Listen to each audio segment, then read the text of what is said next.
শিক্ষার্থীরা, আজকে আমি তোমাদের মাঝে একটি ভিডিও নিয়ে আসলাম এইচএসসির ফিনান্স প্রথম পত্রের যশোর বোর্ড 2021-এর সৃজনশীল 7।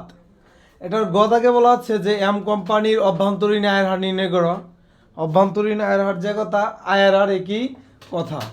আমরা যদি আয়ের হার নির্ণয় করতে চাই তাহলে প্রথমে আমাদের দুইটি এনপিভি প্রয়োজন পড়ে। তাহলে আমরা দুইটি এনপিভি নির্ণয় করার পর আমরা কিন্তু অ্যাপ্লাই করব সূত্রটা। আমাদের দুইটি এনপিভি নির্ণয় করতে হবে। এখানে আয়ের মান বলা নেই, প্রশ্নে আয়ের মান বলা নেই, যার জন্য আমি আয়ের মান 10 ধরেছি। আর এনপিভি নির্ণয় করতে গেলে আমাদের সূত্রটা হচ্ছে এরকম, উপরে লিখতে হয় সিএফ আর নিচে লিখতে হয় 1 + আই পাওয়ার এন। এন বলতে বুঝেছি যে প্রথম বছর 1, দ্বিতীয় বছর 2, তৃতীয় বছর 3, এইভাবে ক্রমান্বয়ে যাব। 5টি বছর থাকলে আমরা 5টি এই এন এর মান 5 ইউজ করব। আর অবশেষে আমাদের এনসিও বিক করতে হবে। যেহেতু 5টি বছর, আমি 5 বার এখানে এই এনপিভি সূত্র লিখলাম এবং লাস্ট বছরে আমি মাইনাস আকারে এনসিও রাখলাম। এই হলো মূলত এনপিভি সূত্র। আর সিএফ বলতে আমি বুঝিয়েছি যে তারা যে মানটি অলরেডি আমাদের প্রশ্নের মধ্যে দিয়ে দিয়েছে সেটাকে আমরা নগদ আন্তঃপ্রবাহ ধরে আমরা করে নিয়েছি। যেমন প্রথম বছরে দেওয়া ছিল 18,000, দ্বিতীয় বছরে 18,000, এমনভাবে চতুর্থ বছর পর্যন্ত 18,000 দেওয়া ছিল, কিন্তু পঞ্চম বছরও কিন্তু 18,000 ছিল।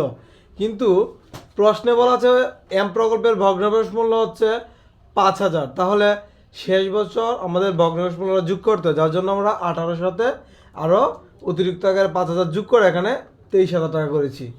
আর অন্যান্য কাজগুলো স্বাভাবিকই ছিল। তাহলে আমরা আয়ের মান 10 ধরেই অঙ্কটা সলিউশন করেছি। আর পার্সেন্টেজ যেহেতু দেওয়া আছে, এটাকে পার্সেন্টেজে লাগা যাবে না, অঙ্ক করার ক্ষেত্রে এটা ভেঙে লিখতে হবে। যেমন আমরা 10কে ভেঙে 0.1, 0.1 এভাবে রূপান্তর করেছি। আর এই কাজটা আমরা একসাথে ক্যালকুলেটর করতে পারবো। প্রথমেই লিখবো 18,000, তারপরে ভাগ চিহ্ন দিব, ফার্স্ট ব্র্যাকেট ইউজ করবো, তারপরে লিখবো 1, যোগ চিহ্ন দিব, তারপরে লিখবো 0.1 এবং ব্র্যাকেট ক্লোজ করে পাওয়ার হিসেবে দিব আমি 1। তাহলে এই মানটা পাবো। সেম প্রসেসে এই কাজটি করলে আমি এভাবে মানটি পাবো। এবং শেষ বছর আমি এনসি বাবদ যে টাকাটা দেওয়া ছিল, মানে মূল বিনিয়োগের টাকাটা 60,000 টাকা, তা আমি মাইনাস আকারে রাখবো। এই 5টা ফিগার যদি আমি যোগ করি তাহলে পাবো এরকম 71,337 টাকা। এটা থেকে আমাদের এনসিও টাকাটা বাদ দিতে হবে, তাহলে আমরা পাবো 11,337 টাকা। এটা মূলত আমার প্রথম দাগের, মানে আয়ের মান 10 ধরে যে এনপিভিটা পেয়েছি তার মান। এটা একটা পজিটিভ মান। আমরা আগেই বলেছিলাম যে আমাদের 2 বার করতে হবে এনপিভি, আমি একবার করেও একটা পজিটিভ মান পেয়েছি। এখন আমার প্রয়োজন হবে নেগেটিভ মানের এনপিভি। যেহেতু 2 বার করবো, একটা পজিটিভ একটা নেগেটিভ প্রয়োজন, তাহলে পজিটিভটা পেয়ে গেছি, আমার নেগেটিভ মান দরকার। তাহলে আমি আয়ের মানটাকে আরও বাড়িয়ে দেবো, মানে দ্বিগুণ করে দেবো, তাহলে আমি আমার কাঙ্ক্ষিত নেগেটিভ মান পেয়ে যাব। তাহলে এখন যেহেতু করেছি 10% ধরে, আমার এখন করতে হবে 20% ধরে। এখন আমরা আয়ের মান 20 ধরে আমরা সলিউশন করবো, মানে আরও একটি এনপিভি নির্ণয় করবো। তাহলে আমাদের এনপিভি যে সূত্র ছিল আগের মতো লিখলাম। যেহেতু 5টি বছর, আমি 5টি বছরই কাজ করলাম এবং অবশেষে মাইনাস আকারে এনসিও রাখলাম। এই প্রকল্পের ক্ষেত্রে কিন্তু সেমই, মানে এম প্রকল্পের যে আয়ের হারটা ছিল, মানে সিএফ এর মানটা, এটা কিন্তু আগের মতনই, মানে প্রত্যেক বছরই 18 ছিল, খালি লাস্ট বছর একটু চেঞ্জ, 23,000 হবে। আর একটু আয়ের মানটা চেঞ্জ হবে। আয়ের মান আমরা যেহেতু 20 ধরেছি, আর ভাঙার উপরে লিখতে হবে। আর ভাঙার উপরে হচ্ছে এরকম যে 0.2 এভাবেই প্রত্যেকটার মধ্যে আমরা ইউজ করেছি। তাহলে এই কাজটা করার পর আমরা এখানে এটা পেলাম, দ্বিতীয় ঘরে কাজ করে এটা পেলাম, সেমভাবে প্রত্যেকটি কাজ করলাম। লাস্টে আমরা এই এনসিওর মান 60,000 ইউজ করলাম।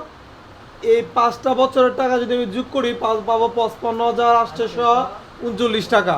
এই টাকা থেকে আমাদের বিনিয়োগের টাকাটা বাদ দিতে হবে, মানে 60,000 টাকা। এই টাকাটা হচ্ছে ছোটো আর বিনিয়োগের টাকা হচ্ছে বড়, তার মানে অবশ্যই আমাদের এখানে মাইনাস ফিগারে আসবে। তাহলে -4,161 টাকা আসছে। তার মানে বলতে পারি আমার এখানে যে এনপিভি আছে তা হচ্ছে ঋণাত্মক, মানে মাইনাস এসেছে। আমার প্রয়োজন আয়ের করতে গেলে আমার একটি প্রয়োজন হচ্ছে ধনাত্মক আর একটি ঋণাত্মক। এই দুটো মানে আমি অলরেডি পেয়ে গেছি। এখন আমার শুধু সূত্রটা অ্যাপ্লাই করার পালা। এখন আমরা সূত্রটা অ্যাপ্লাই করবো। আমার এখানে লিখেছি যে আইআরআর এর সূত্র হচ্ছে LDR plus NPV of LDR, নিচে হবে NPV of LDR minus NPV of HDR, আর এখানে গুণাকারে হবে এইচ মাইনাস এল। এসতে আমি বুঝিয়েছি যে আমাদের হায়ার যে রেটটা, এবং এলতে বুঝিয়েছি আমরা লোয়ার রেটটা। আর এদিক দিয়ে এখান দিয়ে বুঝিয়ে দিচ্ছি মানগুলো আমরা কিভাবে এনেছি। এলডিআর বলতে বুঝিয়েছি আমি যে আমাদের ছোট মানটা ছিল, মানে আয়ের মান আমরা যে 10 ধরেছিলাম এটা। আর এইচডিআর বলতে বুঝিয়েছি যে আমাদের যে হাইয়েস্ট যে আয়ের মানটা ছিল সেটা হচ্ছে 20 লিখলাম। এনপিভি অফ এলডিআর মানে 10 ধরে যে আমি এনপিভি নির্ণয় করেছিলাম তার ফলাফল কি ছিল, এটা হচ্ছে মূলত এনপিভি অফ এলডিআর। তার ফলাফল ছিল 11,337। এটা আমাদের প্লাসে ছিল, আমাদের আরও একটি মাইনাসের দরকার ছিল, যেটা হচ্ছে এনপিভি অফ এইচডিআর মানে বেশি মান ধরে আয়ের মান 20 ধরে যে আমরা পেয়েছিলাম এটাকে বলা হচ্ছে এনপিভি অফ এইচডিআর, যেটা আমরা পেয়েছিলাম -4161। তাহলে একটা ধনাত্মক পেলাম, একটা ঋণাত্মক পেলাম। আর এই চারটা মানের সমন্বয়ে আমরা এখন অঙ্কটাকে সলিউশন করব। এখানে আমাদের এলডি আর এর মান এখানে দেওয়া হচ্ছে 10 লিখলাম 10। এনপিভি অফ এলডিআর হচ্ছে আমাদের 11,337 লিখলাম 11,337। আবার এনপিভি অফ এলডিআর 11,337 লিখলাম, মাইনাস তো মাইনাসেই।